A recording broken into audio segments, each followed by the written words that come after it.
আসসালামু আলাইকুম প্রিয় দর্শক, আশা করি সকলে ভালো আছেন। তো ঈদের ছুটিতে মাদ্রাসা থেকে বার হওয়ার সময় ভাবলাম যে কোনো এক জায়গা থেকে ঘুরে বাড়িতে যাওয়া যাক। তো ভাইয়েরা বললো ঘোষবাড়ি যাবে, তো আমরা মাদ্রাসা থেকে টোটো ধরে কদমগাছি স্টেশন চলে আসলাম এবং Sealdah to Hasnabad local train ধরে যাব আমরা মধ্যমপুর স্টেশন। ভাই বললো যে ভিউটি খুব সুন্দর লাগছে এবং সেই সুন্দর ভিউটা আমরা সকলে মিলে উপলব্ধি করতে থাকলাম।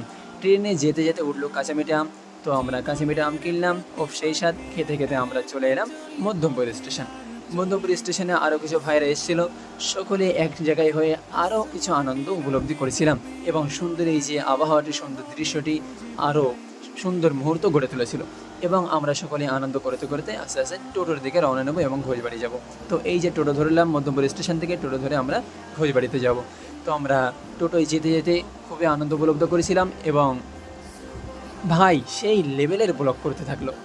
তো আমরা আস্তে আস্তে ফাইনালি চলে এলাম ঘোষবাড়ি।